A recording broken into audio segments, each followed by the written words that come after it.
Good evening or good afternoon and welcome to the March 14th, 2022 regular meeting of the Hillsborough County City County Planning Commission. We thank you for attending this meeting. Your comments and participation is encouraged. To minimize feedback in the audio, all participants in the meeting will be muted until it is their opportunity to speak. Planning commissioners should raise their hand or unmute themselves and turn on their camera to indicate that they would like to speak. Please be sure to state your name at the beginning of your remarks for the benefit of the clerk. There will be an opportunity for members of the public to provide comments. When your name is called, you will be unmuted when it is your turn to speak. Please wait until the chair calls on you to begin speaking. State your name at the beginning of your comments and adhere to the time limits. If anyone has difficulties or is watching via HTV and would like to provide comments to be included in the record for local government hearing, please email them to planner@plancom.org. That's planner@plancom.org. For action items, the meeting will be conducted as follows. The agenda item will be introduced. Staff will give their presentation with a 15-minute time limit. The applicant will be given the opportunity to make a presentation with a 15-minute time limit. Following presentations, members of the public may address the Planning Commission when recognized by the chair. Public comment will be heard for 3 minutes per person. The applicant will be afforded a 3-minute period for rebuttal response. Planning commissioners will ask questions. Public comment will be closed. Then upon a motion, a second, and discussion, a vote will be taken. With that introduction, I'll ask that Commissioner Buzza lead us in the prayer and the Pledge of Allegiance. All please rise.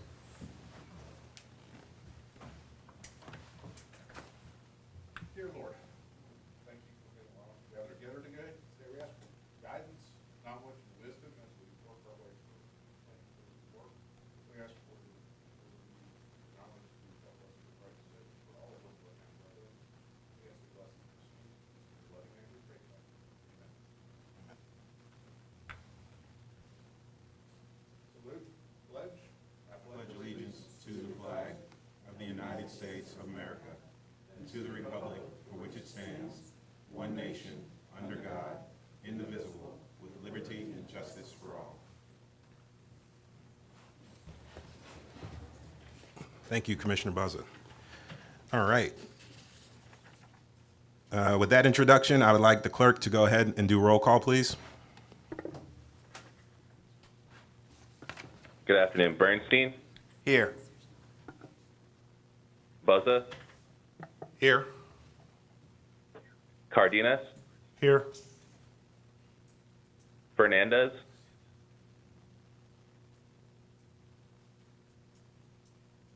Handy?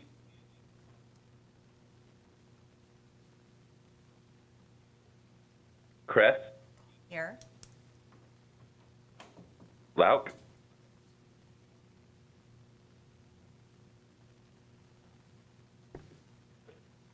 Powell?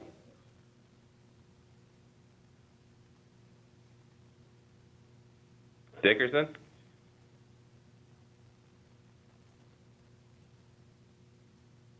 Rodriguez? Here. Joseph? Here. Think you have a quorum? Are you sure about that?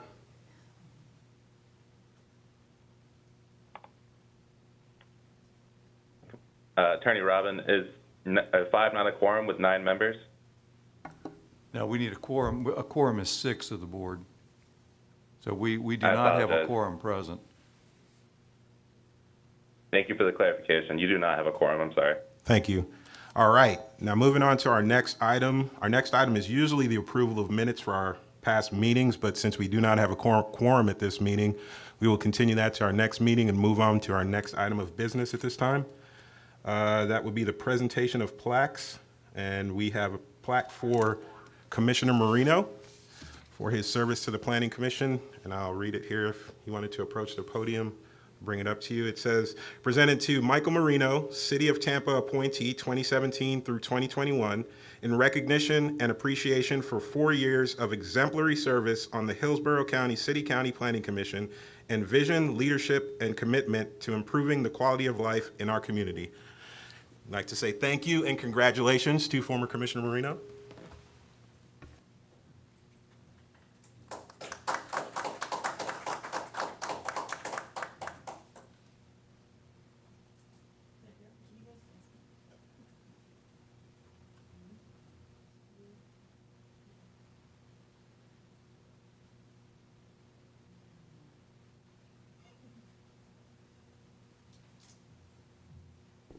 Well, thank you for the award.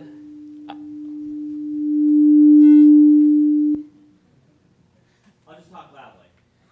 Thank you for the award. It was honestly fun to serve on the Plan Commission, and unfortunately, so much heavy during COVID, but I appreciated working with all of you, and I look forward.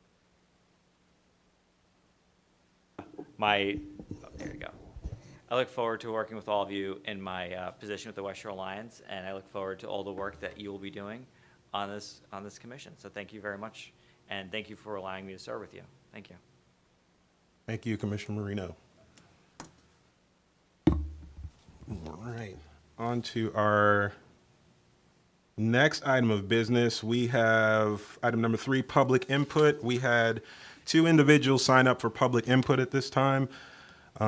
We don't have any action items at this meeting, so we will go on ahead and let the individuals speak on items that are not for action. You have 3 minutes per person. I'd like to remind you to keep it to 3 minutes. And we will start out with, hang on a second, let me get my list up. Peggy Matthews. Is Peggy Matthews on the line for public comment? Yes, I am. You have 3 minutes. Please go ahead. Yes, I'm Peggy Matthews, and I'm an owner of Pine Key and also the Environmental and Government Relations Director, in addition to being a marine biologist. We have an item up in front of you that's been in front of you before going for a land use designation for public, quasi-public. That was denied by the BOCC.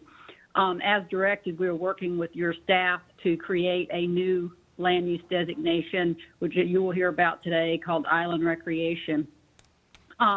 We are working through the issues. One of the big issues we have is because the island is so dynamic, the island moves because it is sand, just like a beach.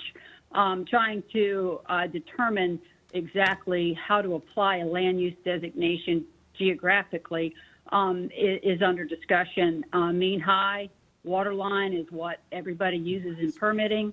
And as the island moves, mean high is always a line that can be established. So we're recommending that mean high water line be used as the island changes and moves as sand does. The other issue that we're looking at is the floor area ratio. It should be at least the same as ag. Right now they have it much smaller. And just some other noted information on as far as the services out there on the island. We take care of everything as far as sanitation, solid waste, portable water, and we have solar energy. We don't use any services from the county. And as far as safety and rescue, we have the Hillsborough Fire Rescue, we have Hillsborough Sheriff, we have FWC, the Coast Guard, et cetera. So we are covered as far as rescue and safety issues, and we have excellent cell service out there because of our location to MacDill Air Force Base. So we have no communication problems. And we are hopeful to continue to work with staff to develop a land use designation that does not infringe on private property rights. Thank you. Thank you.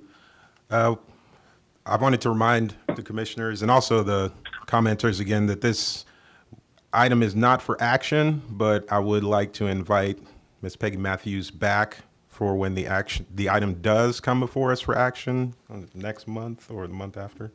Okay. So please feel free to come back at that time and also follow up with your information when we are going to take action. But again, for right now, non-action items or items not on the agenda. Next person up for public comment, I have a Jonathan McHenry, if he's on the line. Yes, I'm on the line. I'm also an owner of Pine Key, and well, since you said it's not an action item, I just wanted to tell you all that what we're doing out there is great for the Bay and for the public and everybody. We're giving a boating destination to Tampa Bay that was not there before. And all we're trying to do is exactly what has always been done out there, but we're doing it in a much safer and cleaner environment. But that's all I needed to say. Thank you, Mr. McHenry. It was good to hear from you, and I'd extend that same invitation for you to come back again when we do have the item before us for action. We had one more individual sneak in here last minute. Cole Weaver. Is Cole Weaver on the line for public comment? I am. I'm also a owner of Pine Key Island, and just wanted to reiterate that we are just trying to keep Lyman a family-friendly boating destination for all to enjoy. Very good. All right. Thank you, Mr. Weaver. Very good. And again, same invitation is extended to you, all of you. We would love to have you back to have those comments again before us when the item is for action. At this time, I don't have anyone else listed for the public comment. So we will move on to our next item of business, which is briefings and presentations. And the first one is 4A, Hillsborough County Land Development Code text amendments. And the presenter is Tom Hisney. Good afternoon, Commissioners. Tom Hisney, Development Services staff. Give you a briefing on the 7 code amendments that we're proposing for this round. Jillian is sharing the PowerPoint. So this is the first of 2 opportunities that this board will have with regards to these amendments. Workshop, and then later in the year there will be a return to you for a consistency hearing. We have 7 different amendments. I'll go through them one at a time with a brief summary, and then pause in case there's any questions or comments from anyone on the board. So if we could move to the first slide, please. All right, this amendment 22-515, it deals with adult care facilities. Now, adult care facilities are permitted in virtually every zoning district in the code as conditional uses. Those standards for them currently include size restrictions, which is scales the size of a facility relative to surrounding buildings. Staff thinks, we find that this kind of relative size restriction makes sense in the residential districts.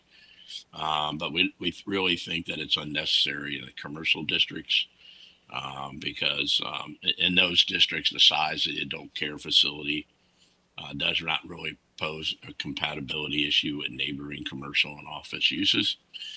So we recommend that it be eliminated.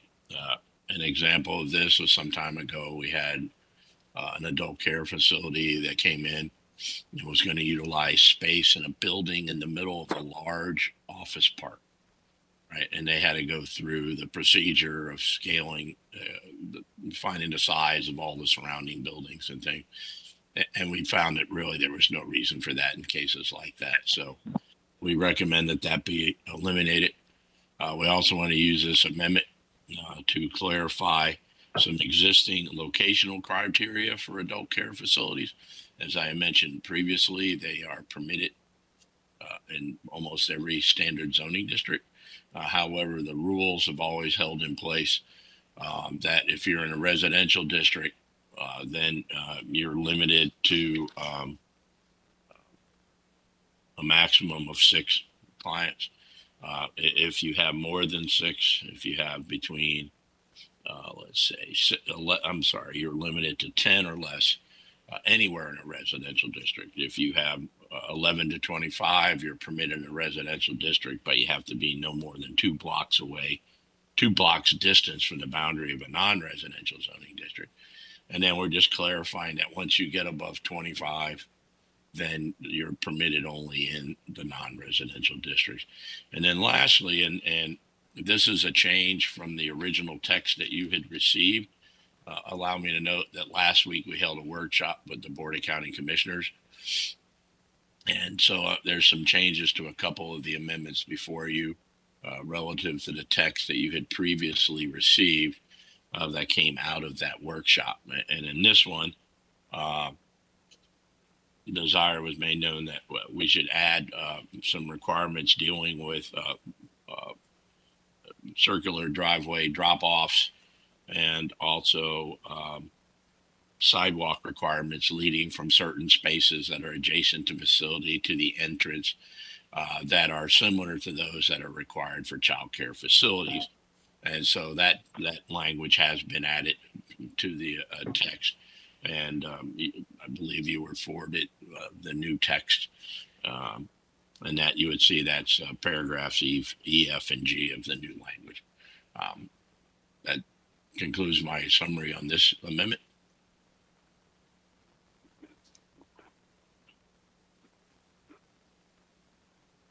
Any questions, comments? You can go ahead and continue. I don't see any lights in the room. Okay, great.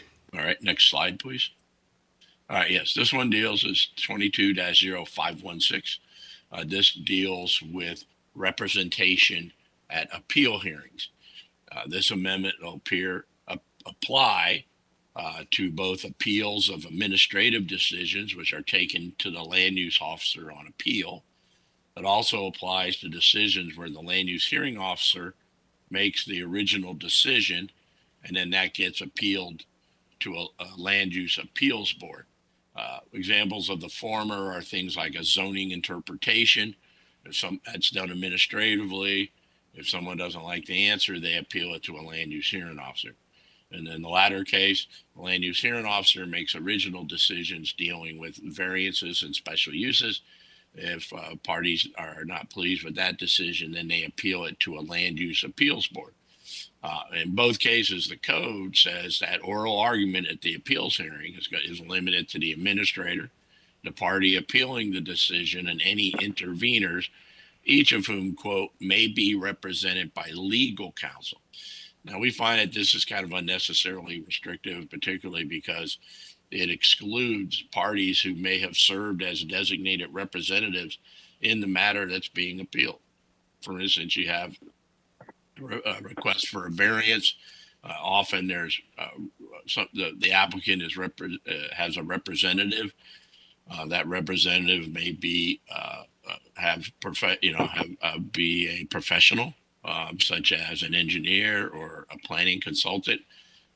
If they are unpleased with the result and they appeal it to a LUHO, that representative is not actually allowed then to represent them in front of the LUHO. And again, we don't think that makes sense, because that representative is very likely going to be very familiar with what's under appeal, because they represented it in front of the LUHO, and oftentimes is a professional, an experienced professional. So we believe that we should go ahead and recommend that we expand who can represent parties and appeals at the hearings, and it would be legal counsel or the person who served as a designated representative in the matter that is the subject of the appeal. Any questions or comments? Not seeing any lights, so please continue. Okay, next slide, please. Okay, this one deals with parking standards for child care centers.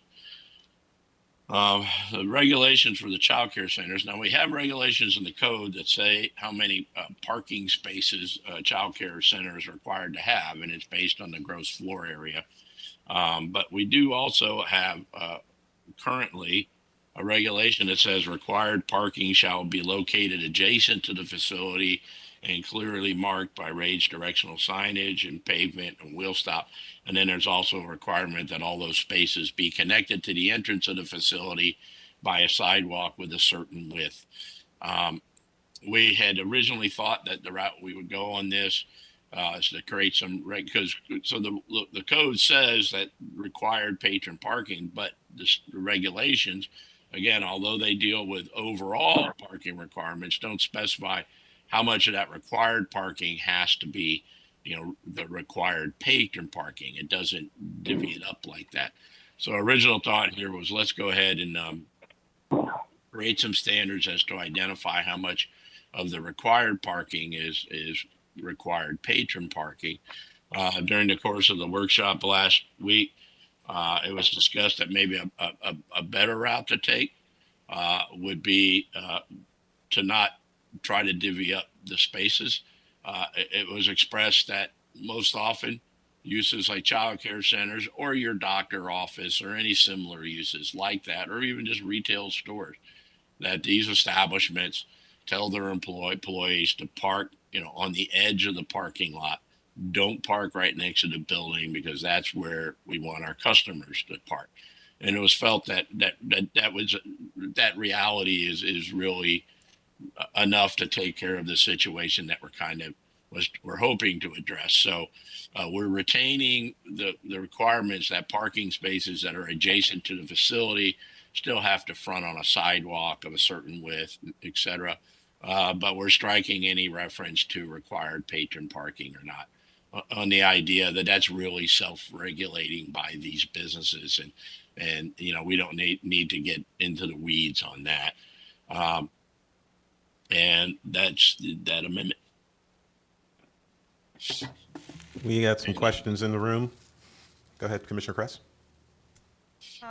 Regarding the parking, I think I heard you say that the spaces need to be adjacent to a sidewalk, but that doesn't preclude the ability for the business to have parking behind the building and have the building, basically right up to the street, which is always a good kind of urban planning practice. No, it does not. I mean, you can have these buildings adjacent to the side. The parking rather can be to the side of the building, to the rear of the building, and also around it. All it's saying is that the spaces that are adjacent to the facility, which are the ones that, are invariably designated for customer parking by the business, that those then will still have that same sidewalk requirement, but they can be on any side of the facility. Okay, great. And then between this and the adult care facility, I wondered if there was just any conversation about reducing the parking minimums that were required. That's something that the city of Tampa is discussing currently. No, ma'am, there was no discussion of that. Okay, I'll put in a plug for it.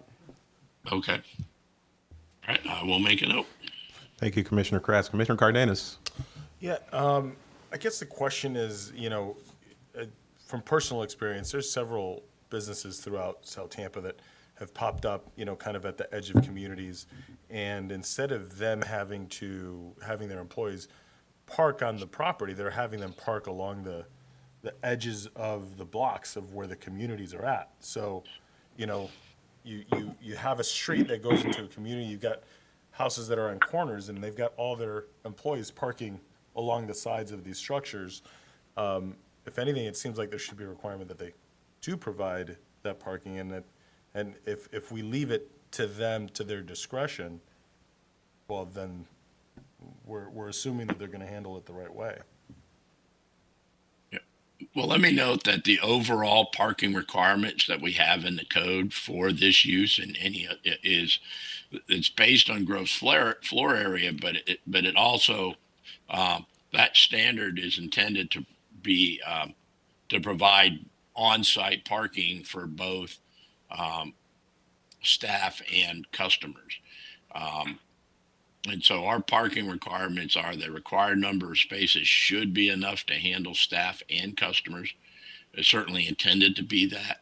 And all those spaces in our code is required to be on site. You're not allowed to have required parking by utilizing on-street parking. I would also suggest that, generally speaking, the suburban development pattern in the county is quite different than certain areas of the city that were, let's say, developed, years ago, and where the sites might be much more constrained and are in very, very close proximity to residential uses on the neighboring streets. I think in the suburban development county pattern in the county, I think the on-site parking is less constrained, generally speaking. So I'm not aware that there's an issue in the county, generally speaking, where customers for businesses are parking up and down streets, like you commonly find, let's say, along Nebraska and Florida avenues, in those areas where you have restaurants and things like that redeveloping along the corridors on very constrained sites, and then the customers tend to park along the streets that behind those uses. I'm not aware. Whereas that certainly is an issue in parts of the city, I'm not aware that it's really an issue in the county. Is there anything in the code that, I guess that specifies that the businesses are not allowed to do that? Because what happens is when they do end up doing it, those local residents try to call code enforcement or try to call try to do something to change that, and there's nothing that can be done because in a way it is public space, but then these businesses are bringing these employees and telling them to park along the side. So I guess what I'm wondering is, at the times when they are doing that, is there anything that kind of doesn't allow them to do that, or anything that can be put in there to cover that? Yeah, no, I'm not aware of anything in our code that prohibits an employee of a business from parking on a nearby residential street, or a customer parking on a nearby residential street. I'm not aware of anything in our code that does that. Thank you. All right, thank you, Commissioner Cardenas. Are there any more questions on this one? All right, seeing none, we'll ask you to continue. Okay, and then just real quick, the revised language that's proposed for the child care centers is the language that you find that was imported into the adult care facilities. So it's the same language in both. Okay, our next amendment is 22-0518. This amendment was actually directed by the Board of County Commissioners, which is to require approval of a planned development district for new golf courses and country clubs. And again, this was directed by the Board of County Commissioners. However, when it came to staff, we wanted to identify possible impacts through the creation of non-conforming uses. Currently, golf courses are a permitted use in every district in the county, or virtually every district in the county. So we did some research, and we found that there's about 30 golf courses in the unincorporated part of the county. 3 of them are actually located in standard Euclidean zoning districts, and so they would become a non-conforming use under this amendment. So we were concerned about that, and you'll see in the amendment, and this has always been in the language, that we're adding language that existing golf courses that were permitted use of their property standard zoning and lawfully established prior to the effective date of this amendment, that they will be deemed a conforming use without need for a non-conforming use, and that enlargement, replacement, or modification of the golf course or clubhouses shall be allowed without need for rezoning to planned development, provided no additional land area is involved. And we felt it was important to include that because once a use becomes a non-conforming use, meaning it's no longer a permitted use of the zoning, then there's a lot of baggage that comes along with that, even if you're certified as a legal non-conforming use. So we recommended that this language be included to address the few golf courses. Now, we found 3 other golf courses that were also in the standard district, but they all appear to be closed. And I know from personal knowledge that one of them was actually, bulldozed in the last few months and is currently under development with homes. So it appears that there's 3 golf courses that needed to be addressed by the language that we're proposing to remain a conforming use. Any questions or comments? Not seeing any lights in the room, so we'll ask you to continue on. Okay. This one is just a housekeeping amendment. Last year, we had to hustle in an amendment to the code to reflect a new state law that went in effect in July of last year that largely preempted local regulation of home-based businesses. And so we got that amendment in and it was approved. However, we discovered that we failed to also amend the definition of home-based business that's found in the back of the code. This is just a housekeeping effort to clean that up. It'll simply align the definition with the current regulations.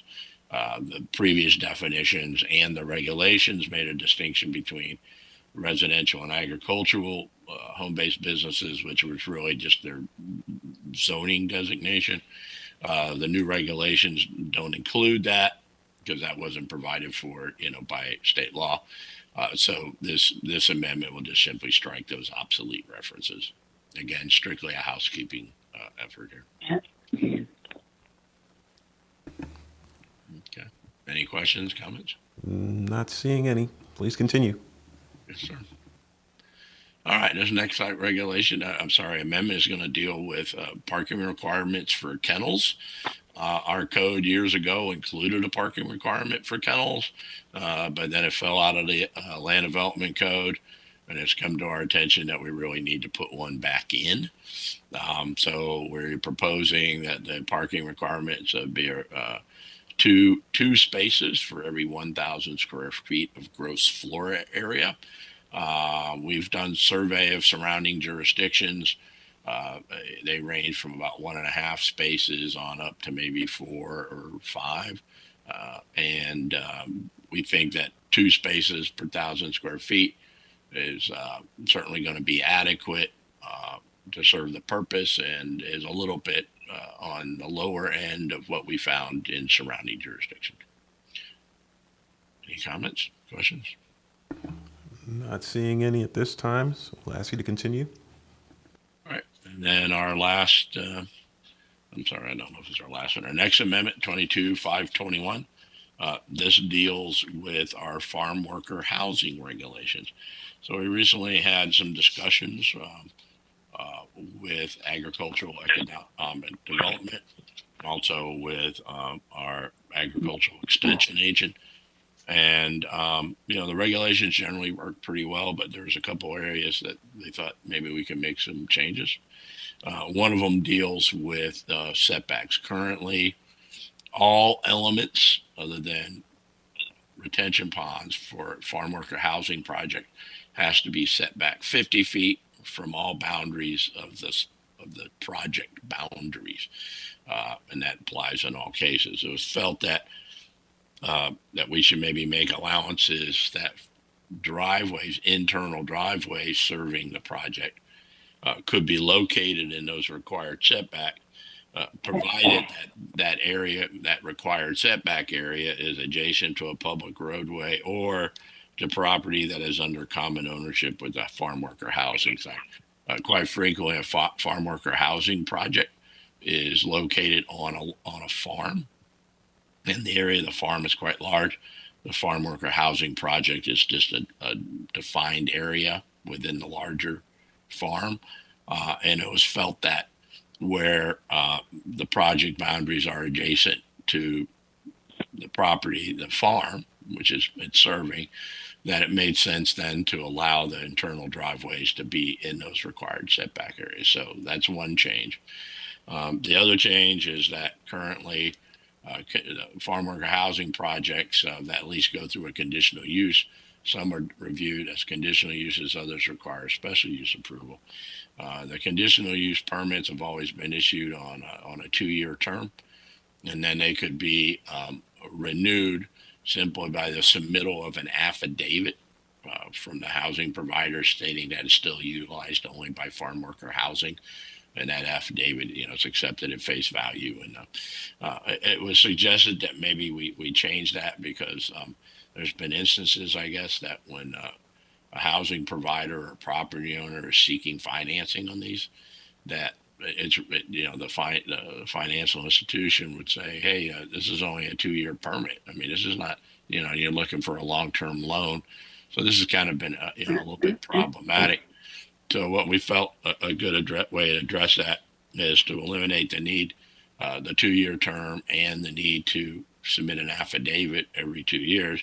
And rather, we're going to require that the housing property owner, or the housing provider, that they maintain records of their approved health department permits for migrant housing to demonstrate that the project continues to be limited to housing for farm workers and their dependents only.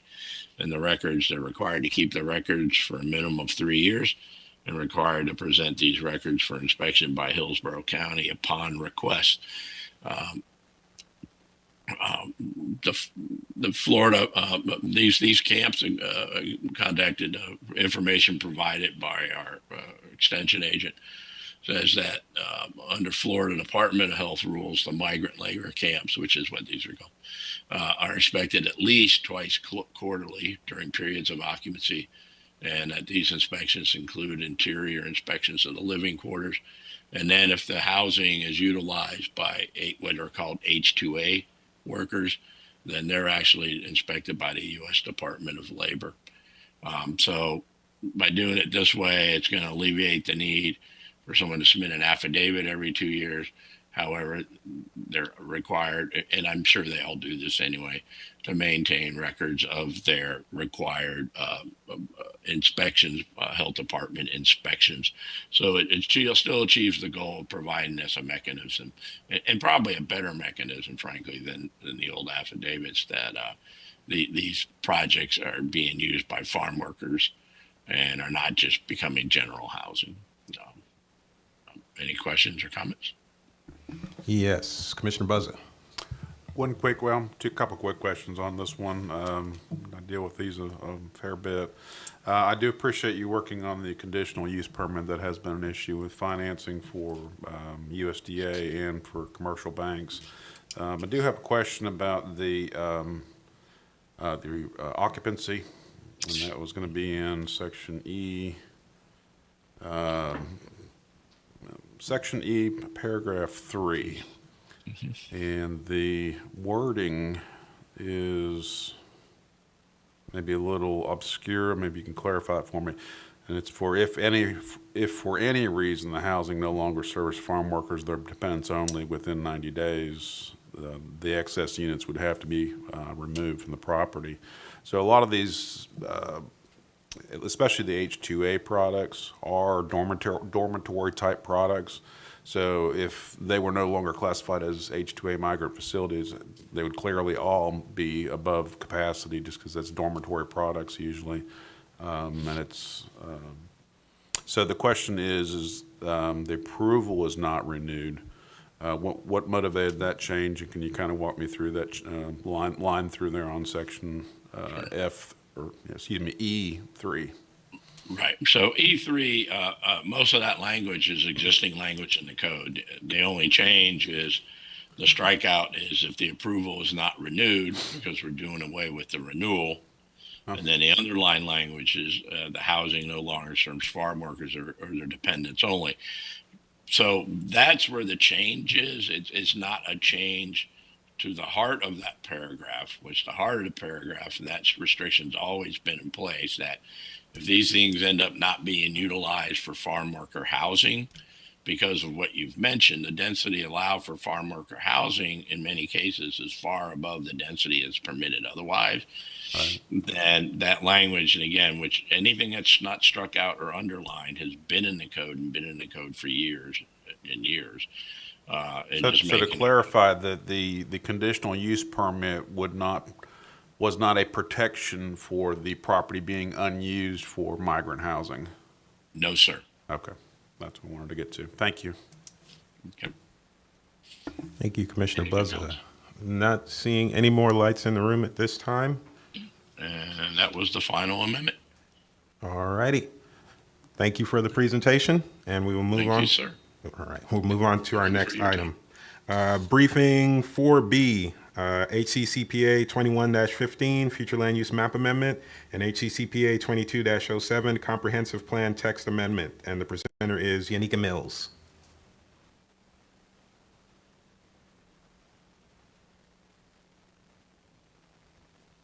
Good afternoon, Commissioners. Yanika Mills, Planning Commission staff. I'm here to present the next two items on the agenda, HCCPA 2115 as well as CPA 2207. I'll be making one presentation for both.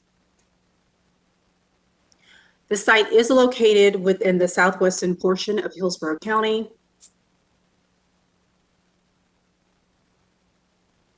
Here's an aerial of the site. As you can see, the uplands have decreased significantly over time. The pink outline is where there were once uplands for the site.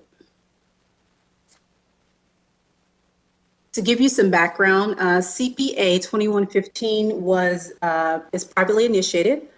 This amendment came before you previously in the July 2021 cycle plan amendments.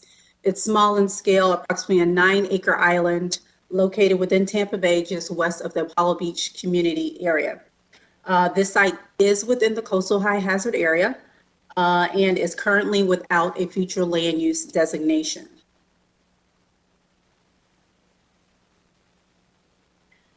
Currently, again, the site is without a future land use designation. Other future land use designations within the area include Office Commercial 20, which is the red, the yellow is Residential 6, and the light green is Natural Preservation.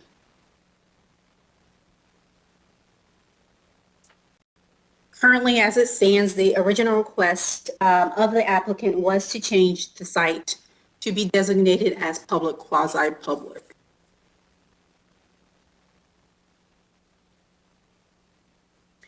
That request for public quasi-public was found inconsistent by Planning Commission staff as well as the Planning Commission at an October 4, 2021 public hearing. This item was then heard by the Board of County Commissioners at an October 21st Board of County Commissioners public hearing. At that hearing, the Board of County Commissioners continued this item and directed Planning Commission staff, Development Services staff, to work with the applicant on creating a new future land use category that would be suitable for the site. So that leads us to CPA 2207, which was initiated to create a new future land use category for Pine Key Island. Currently, we are working with the applicant on creating a island recreation future land use. This new category will be added to Appendix A and will give details on such things as the specific intent of the category, the floor area ratio, as well as the typical uses that will be allowed within the category. At this juncture, Planning Commission staff is continuing to work with our partner agencies as well as the applicant on drafting language for CPA 2207. So there will be some forthcoming changes to the allowance of a caretaker's facility. As well, we're continuing to discuss the logistics of public facilities such as solid waste, potable water, emergency services, as the applicant mentioned to you all earlier. With that said, this amendment may not move forth as regularly scheduled to be back before you at a April 11th public hearing. We'll just have to see as we continue to work with the applicant on formulating and solidifying the language for CPA 2207. If you have any questions, I'd be happy to answer them. Thank you.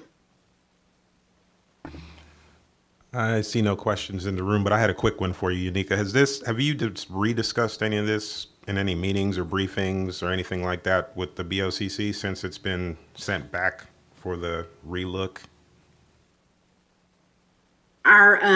We have not. We'll go back before the BOCC on next Monday, the 21st of March, and show them what we've come up with thus far. Okay, cool. Thank you. All right, thank you for the information and the presentation. We'll move on to our next item. It is 4C, HCCPA 21-21, Comprehensive Plan Text Amendment, Energy Industrial Park, and the presenter is Melissa Leinhardt. Yes, good afternoon. Melissa Leinhardt with your Planning Commission staff. Let me just try to pull up my presentation here. All right. Can everyone see that? Yes. Okay, great. This is a presentation for the Unincorporated Hillsborough County Comprehensive Plan Text Amendment 21-21. The subject site is located in the eastern portion of Hillsborough County. The site is located south of State Road 60 between Dover Road and Turkey Creek Road, and it's north of Durant Road. And the site is not within the limits of a community plan. So this is a privately initiated amendment. And this is a text amendment to adopted language under the Energy Industrial Park section in the future land use element. The subject site is approximately 2,978 acres, And the request is to modify existing language in the EIP section of the future land use element regarding the output of alternative energy that's required on site, as well as change language regarding the perimeter buffering and screening on site. So this is an aerial of the subject site, and you can see the subject site is highlighted here in blue. So we have Dover Road here as the western boundary. We have State Road 60 to the north. Turkey Creek is the border on the east, and then Durant Road is this residential road located just to the south. As you can see here, there is a CSX, I have such a hard time saying those three letters together, railroad crossing here that's located, it kind of bifurcates the site. And then there's also here land owned by TICO.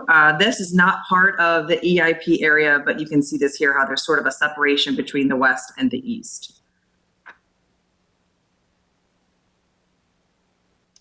So the EIP land use, future land use category and its associated objectives and policies were originally adopted specifically for vacant lands in eastern Hillsborough County.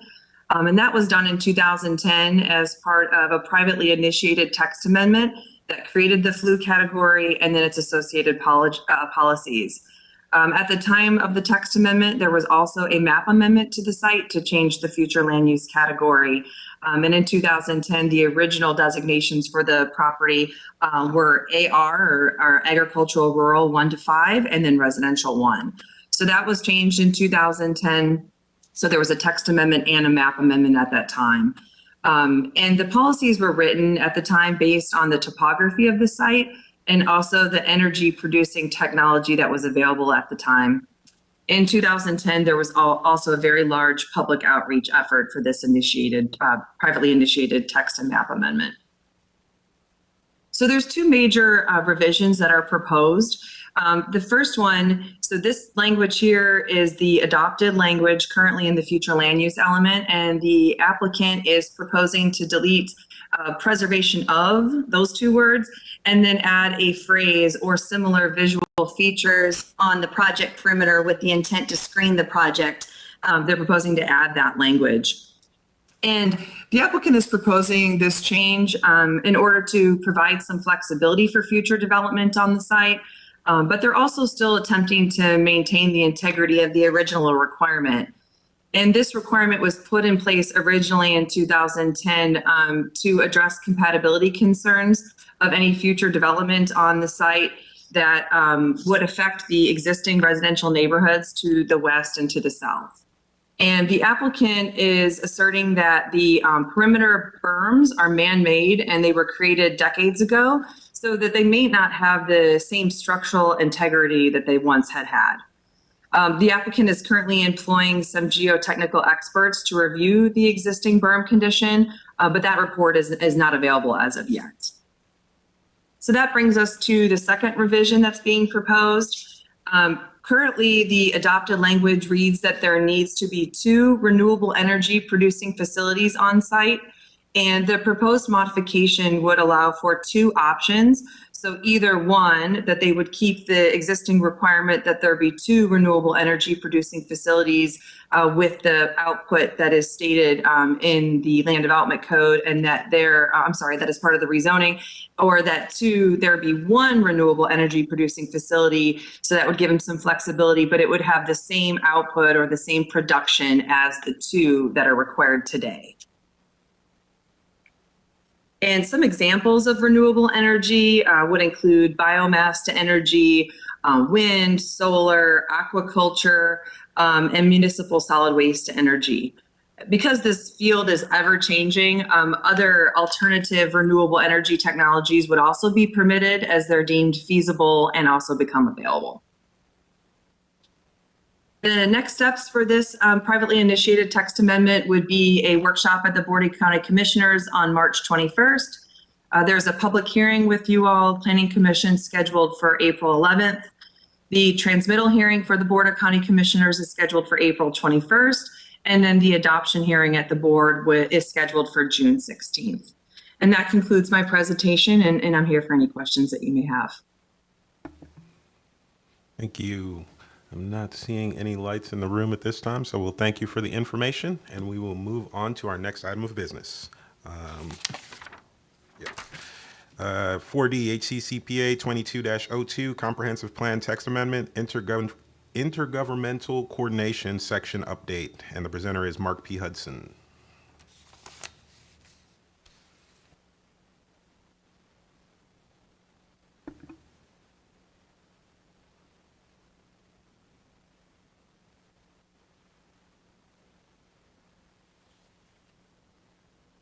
Do you see my PowerPoint? Not just yet.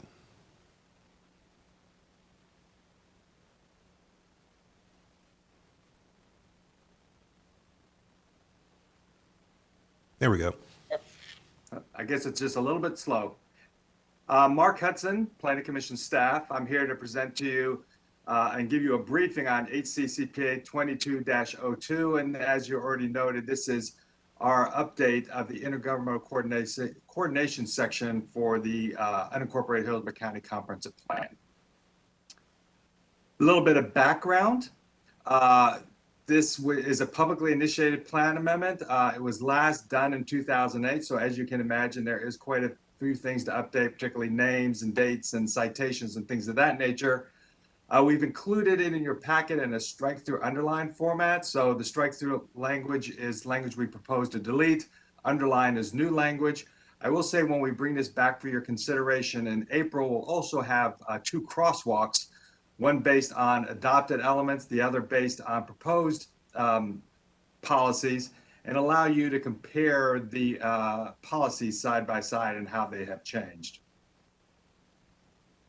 So the purpose of this is, as you might imagine, it sets forth the means and structure to coordinate the activities and responsibilities of local governments with other agencies, for example, Hillsborough County with the Planning Commission, the TPO, and other agencies to ensure that we are coordinating our activities properly to ensure that we serve the residents of Hillsborough County in the most effective and efficient way possible.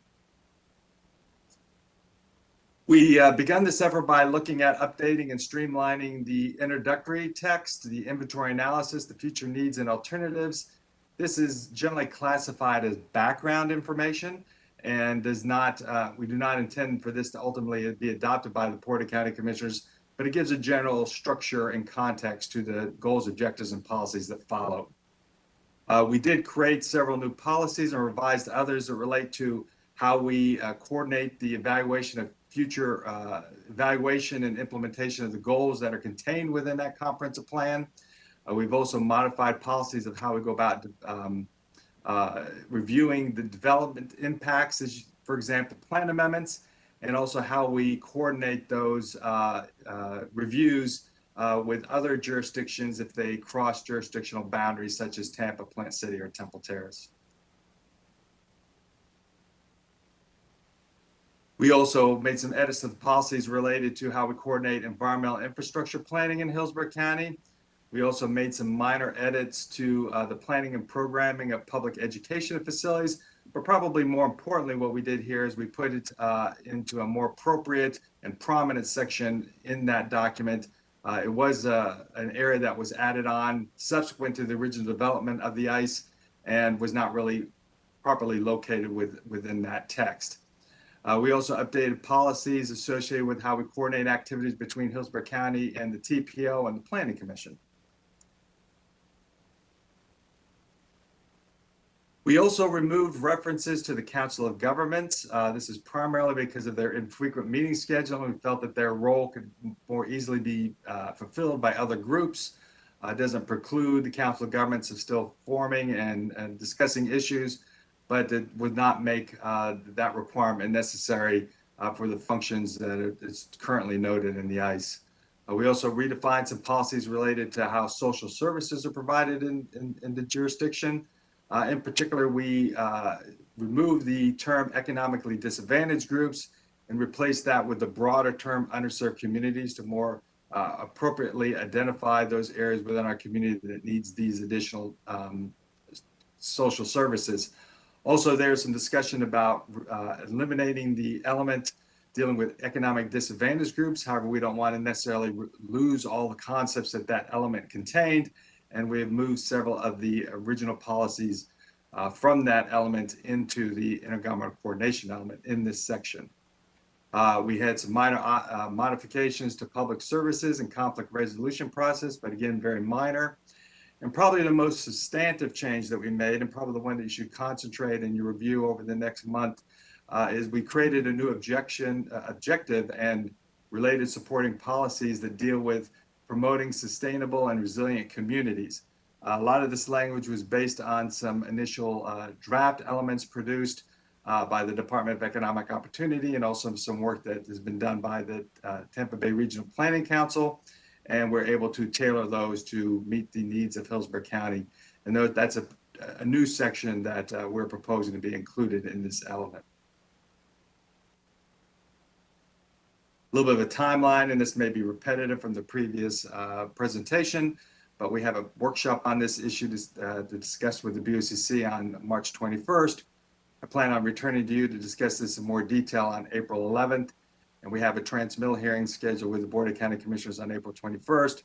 And with the direction, we would submit that to the Department of Economic Opportunity for their review, and then come back a couple months later for their final action. And with that, Chairman, I would stand for any questions you may have. Thank you, Mr. Hudson.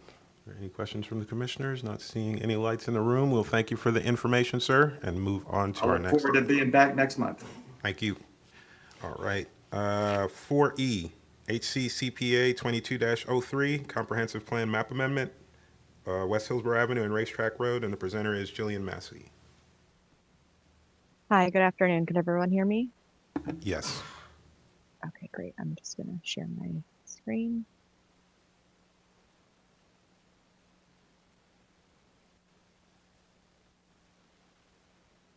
Okay, can everyone see my presentation? Yes.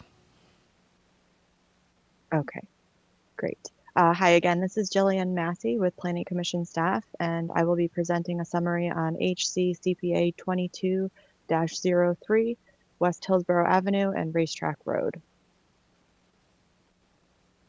This is a general location map of all of the plan amendments for the January 2022 cycle. HCCPA 22-03 is located on the western side of the county, located on Hillsborough Avenue and east of Racetrack Road. Some background on this site and this application is that it is a privately initiated map amendment involving two parcels that total approximately 7.99 acres. These parcels are located in the urban service area and within the limits of the Town and Country Community Plan. And both of these parcels are located entirely in the coastal high hazard area. This is an aerial of the two parcels in question. Of the two parcels, the one to the west is classified as heavy industrial with a storage building on it. And the parcel to the east is classified as vacant commercial land. The subject site is mainly surrounded by other light commercial and light industrial uses to the north, east, and west on that same side of West Hillsborough Avenue. And opposite Hillsborough Avenue on the south side, there are some agricultural uses, mobile home parks, and some single-family developments. The current adopted future land use of the two parcels are regional mixed use 35 and light industrial. Surrounding the site, as you can see on the north side of West Hillsborough Avenue is light industrial, and to the south on West Hillsborough Avenue is office commercial, and further south is residential 4. The proposed future land use for these two parcels is residential 35.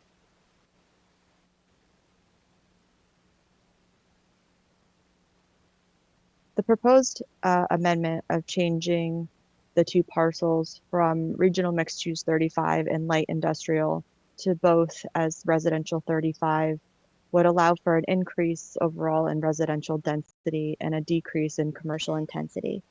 As you can see here in the table, The change would increase the number of allowable dwelling units from 120 to 279 and decrease the total allowable non-residential square footage from around 450,000 to around 350,000 square feet, but that would be capped at 175 due to the limits of the land use category.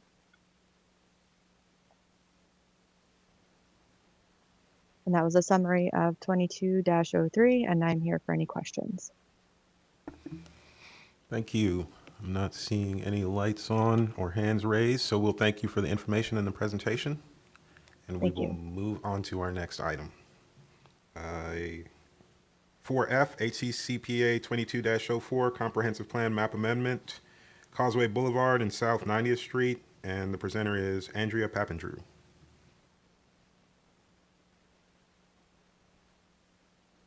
Good afternoon, Commissioners. If you give me one moment, I will share my screen.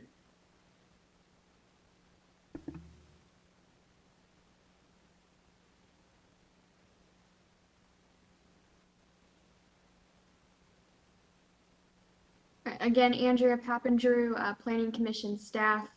This presentation is for HCCPA 22-04.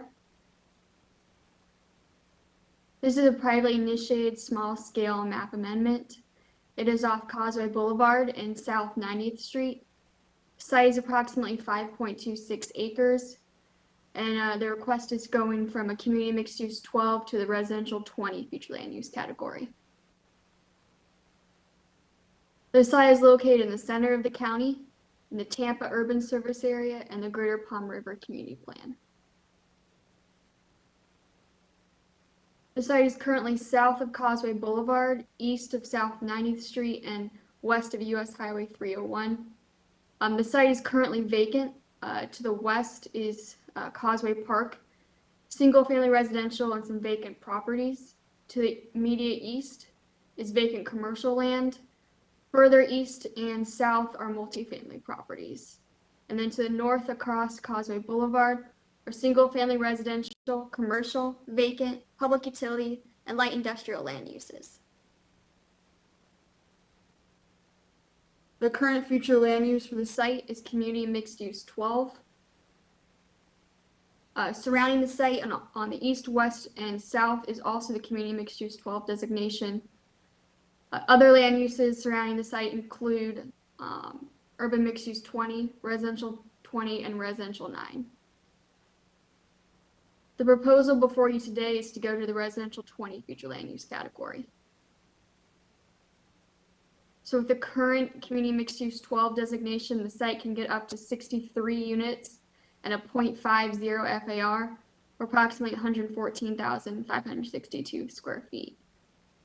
Going to residential 20 increases the units density on site to 105 and increases the intensity to 0.75 FAR, or approximately 171,844 square feet. For residential 20, any non-residential development which goes over 0.35 FAR must be for office or residential support uses and not retail. And if approved, the plan amendment would allow neighborhood commercial uses on site, but it would remove light industrial, research corporate park, and community scale retail commercial uses. So that concludes my presentation for HCCPA 22-04.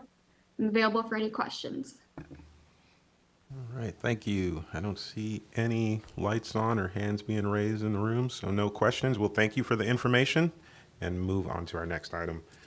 4G, HCCPA 22-05, Comprehensive Plan Map Amendment, Morris Bridge Road and 127th Avenue, and the presenter is Carla Llanos. Hi, everyone. Do you see my video? Okay. Not yet. We do not. How about my screen? Can you see my screen? Yes. Yep. Yeah. Perfect. Good evening. My name is Carla Llanos. I'm with the Comprehensive Plan Review Team. This is a privately initiated small-scale comprehensive plan amendment, 22-05, Morris Bridge Road and 127th Avenue in the unincorporated Hillsborough County area.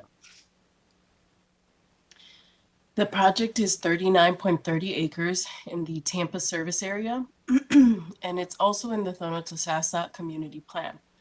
The property borders the city of Temple Terrace jurisdiction and is located west of Interstate 75 and Morris Bridge Road, as well as north of Fowler Road and abutting 127th Avenue to the north and the south.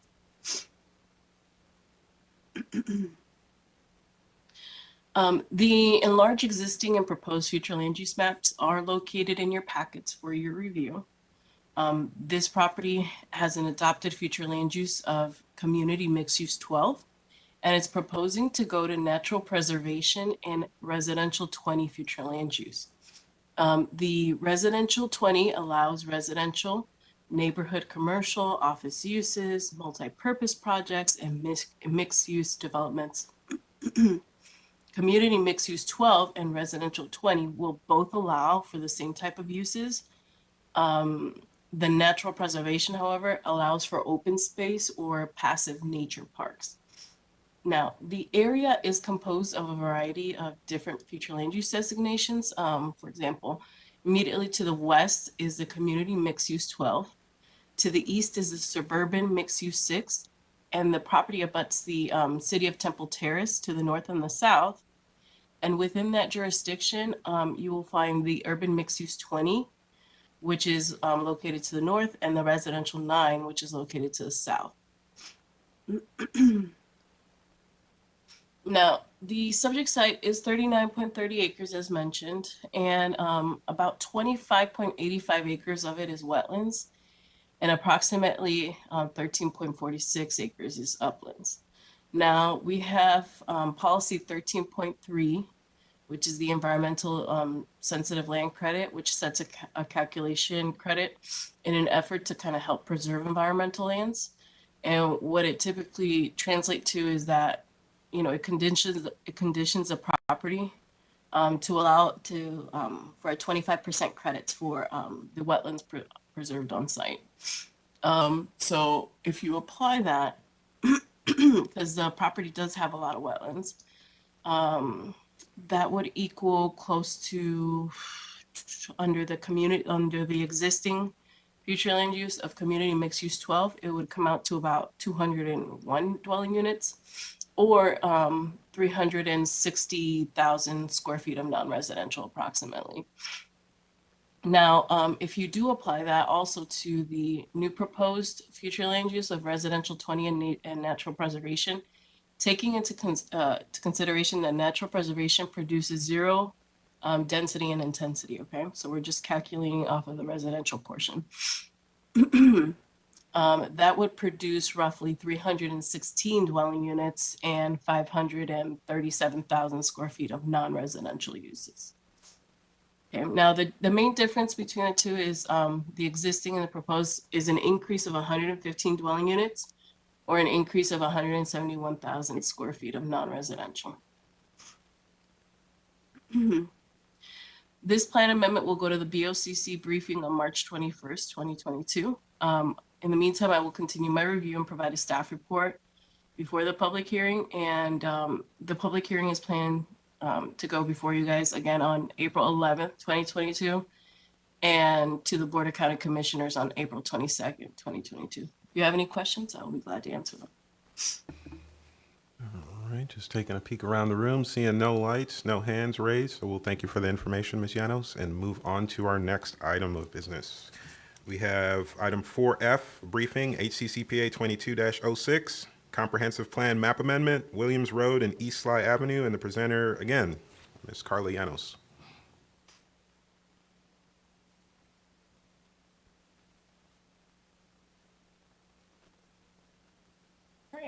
Good evening, Carly Llanos again for the record. This is a privately initiated small-scale comprehensive plan amendment 22-06, Williams Road and Sly Avenue in the unincorporated Hillsborough County. This project is approximately 10.03 acres in the rural service area in the Thono-Tosassa community plan.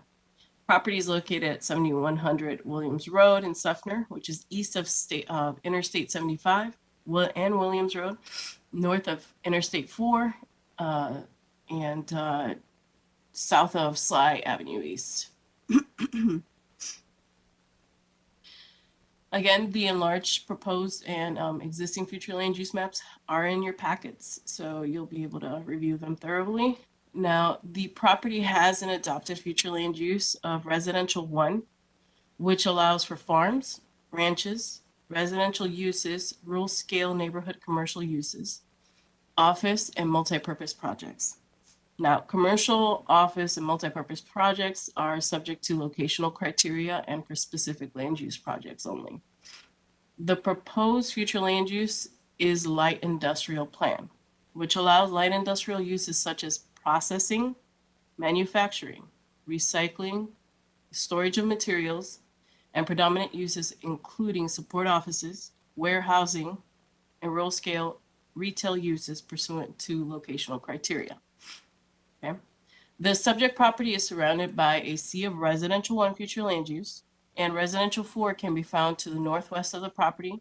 The community mixed use 12 and the suburban mixed use 6 is found to the southeast. There are pockets of public, quasi-public use on the west side of Interstate 75, and it is owned by the Tampa Executive Airport. And there is land designated as light industrial plan as well in that area. However, this land is privately owned. Access to that land is actually through a local road, and most of that land is wetlands, which is a good indicator kind of overall that there might be some development limitations to that already existing light industrial plan land to the west of Interstate 75. Okay, and furthermore, if you measure from the light industrial plan future land use category to the subject property, it's about 2,500 linear feet, and it's obviously separated by Interstate 75 and the residential 1 future land use category. Now, density and intensity. So the subject property is within the residential 1, as previously mentioned, which allows its standard density of 1 dwelling unit to the acre and 0.25 floor area ratio. This would allow the property to have a 10 dwelling units approximately, and 109,000 square feet of non-residential. The applicant is proposing light industrial plan future land use category, which does not provide any residential density, but it does allow an FAR or a floor area ratio of 0.75. Now, under this, it would allow for approximately 327,000 square feet of non-residential uses. That is almost 200,000 square foot difference. Furthermore, the light industrial plan future land use would allow for manufacturing, recycling, storage of materials, and predominant uses which are not allowed in the surrounding residential 1 future land use category. This plan amendment will go to the BOCC briefing on March 21st, 2022. I will continue my review and provide a thorough staff report before the public hearing. And this is also going to the hearing date on April 11th before you guys, and also to the Board of County Commissioners public hearing on April 22, 2022. And if you have any questions, I will be more than glad to answer them. All right, Commissioner Buzza. Carla, I just want to ask you a quick question. Looking at the zoning map and then the aerial, what elements of the comp plan could the applicant use to justify the request? Is there? Correct. When they're submitting a request for a plan amendment, they need to look at compatibility with their surrounding uses, and that's one of the major hurdles we look at. Yeah, the C residential. The only thing commercial I can see is a church on the west side. So, and that's still technically neighborhood residential use. So, yeah. Okay. Just wanted to. Thank you, Commissioner Buzza. Good question. Seeing no more lights in the room or no hands raised, we will thank you for the information, Ms. Llanos, and move on to our next item. The evaluation of the executive director. Item 5. I forgot my red pen. Turn it over to our attorney, Tracy, for this one, for some guidance. Good afternoon, Commissioners. It's that time of year again. We've mailed to each of you, I hope you've received a copy of the Executive Director's Evaluation Report. If you have not already turned those in, we hope you brought yours today. If not, I have some extra copies and would like to ask you to complete those. I think there are still some commissioners who are not here today who couldn't be here today, who have not responded as well. So we'll assemble that information in the statistical report that you're accustomed to between now and the next meeting and have it circulated to you. Does anybody need a copy of the evaluation?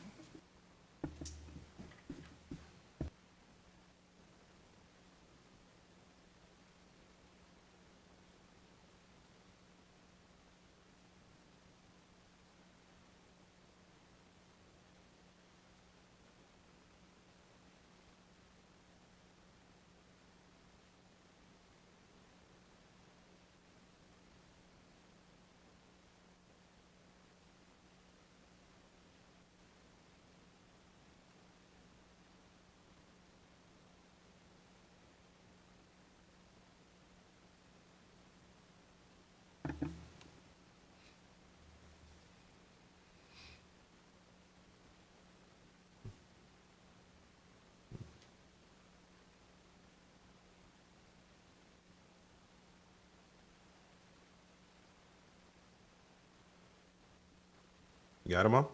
All right. Okay. Moving on to our next item of business. Item number 6, our executive director's report. Okay, great. Thank you. Melissa Zornita, executive director. You should have at your seat a hard copy of the executive director's report. A couple of things that I wanted to highlight.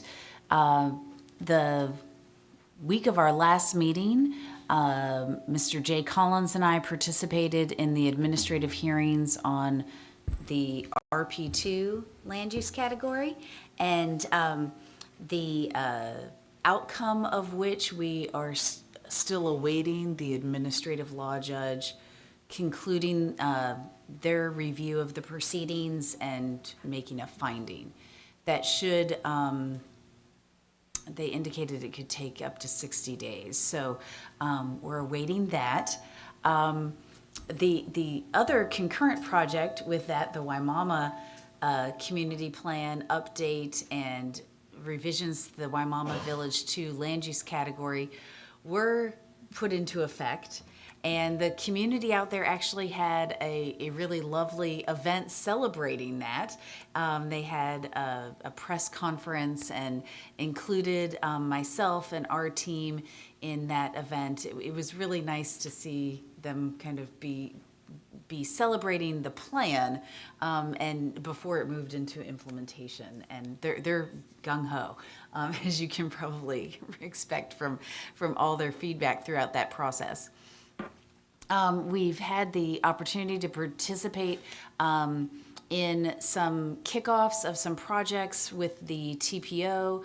They're doing a study of freight supply chain resiliency that as practice within our organization, we have what are called cross-team kickoffs, so that all the teams in the organization participate in the kickoff of a project, making sure that as there are areas where we can collaborate on these issues, they occur, because there are certainly land use implications of supply chain issues as well as transportation impacts. Lastly, from the schedule, I wanted to highlight that the City of Tampa was selected as one of 3 communities that Bloomberg and Associates, prior Mayor Bloomberg of New York, has a not-for-profit that selects communities across the country to work with and provide pro bono services to. And they're helping the City of Tampa on some issues of mobility, and as well as some issues in planning, specifically looking at planning around parks and public spaces. And they invited me to participate in their initial meetings with the Bloomberg team. We gave them sort of an overview of the city and some of the growth dynamics occurring in the city. And then I was fortunate the next day to go out and meet with them in Sulphur Springs to talk about some of the opportunities around the Sulphur Springs Park there, and looking at redevelopment and kind of getting ahead of some of the issues of gentrification that we've seen in some of the other areas close in to the downtown. So not sure exactly what their ultimate scope will be, but it's an interesting opportunity, and it was certainly nice of the city of Tampa to include us in that. Next month, we have a special public hearing on April 4th to conclude our work on the City of Tampa redistricting. You'll have your first public hearing this evening. So I would ask that hopefully everyone can attend on April 4th. If you cannot, please let me know now so that we can, and I will follow up with the commissioners who aren't here, because I really want to make sure we have a quorum for that special meeting. We have to do additional advertising for the redistricting public hearings. So I'm grateful Commissioner Handy's coming in for the 5:30 hearing tonight, so we can conduct that, and would like to get it concluded. We do have to have that process concluded in May to get that to the City of Tampa. And the Supervisor of Elections. And then we have our regular meeting on April 11th, which will have the county amendments that evening that you heard today. Lastly, I wanted to follow up on a couple of things that came up at the retreat. I really appreciate those of you who were there and the conversation that we had. We had some discussion about data that might be provided to you all as part of your plan amendment reviews, and how to make some of those different mapping layers, things like where are their ELAP lands, where are the transit routes, what are the high crash corridors, things like that. Lionel and his fabulous team have already started looking at how to put that together in a dashboard for you all so that it's easy to see as it relates to the plan amendment boundaries, what we might be able to turn, then you all can turn different layers on and off as they're interested, what's interesting to you. Wanted to make sure that we captured all of the things that you would be interested in seeing in that. So as I mentioned, what I had written down from the retreat were the high crash corridors, where there are existing transit routes, where there's ELAP lands, where there are communities of concern, and then I added where the coastal high hazard area line is, because I thought that was a very relevant piece that we keep talking about. Any other things come to mind? I'm sure we can always add to this, but I know Lionel likes to get a menu of what he's getting himself into. Communities of concern, we've been talking about those. Yeah, pretty I lately. had, Okay, yes. on there. All Yeah, right. I did have that on there, yes. Any other thoughts? Okay, well, this isn't the only opportunity. If you think of something, in the next week or so, that'd be better, so you kind of give them the project scope, then they'll put something together. They also, if we create this dashboard, it also would be able to show you, because we keep track of, in the plan amendment database, what all the outcomes of the plan amendment hearings are with the local governments. So it would also be able to show you that, and you'd be able to kind of track that a little bit more real time than us pulling together a report every quarter or something. But I did want to share, because we had a hearing on Thursday night with the county, and I knew a number of the items on that hearing were of interest to you all. The private property rights element for the county was adopted, so that does mean that other plan amendments can now move forward that were starting to be delayed because anything filed after July 1st, that element had to be adopted first. They did adopt the 1,000 Friends of Florida model as modified by our staff. The mobility section of the county's plan update was also adopted. So we were excited about that and getting another piece of that done. There were 2 plan amendments that were continued so that rezonings could be filed concurrent with the plan amendments. One of them was up in the Keystone area. It had been around since 2019, so you all heard it a long time ago at this point, but it was a piece of property that wanted to go to less than the 1 unit per 5 acres that's up there in the Keystone area. So the board wanted to see a rezoning associated with that. There was another one that was in the Seffner area at the edge of the urban service area that had requested 9 units per acre. Then at the hearing, they told the board they could do 6 units per acre. The board said, let's see what a zoning looks like that goes along with this. So that definitely seems to be a trend on the part of the Board of County Commissioners, as well as City of Tampa City Council, that they like to see the details of the zoning alongside the plan amendments. One other map amendment was approved. It was on one of the several that have occurred along State Road 60, requesting a higher density up to residential 20.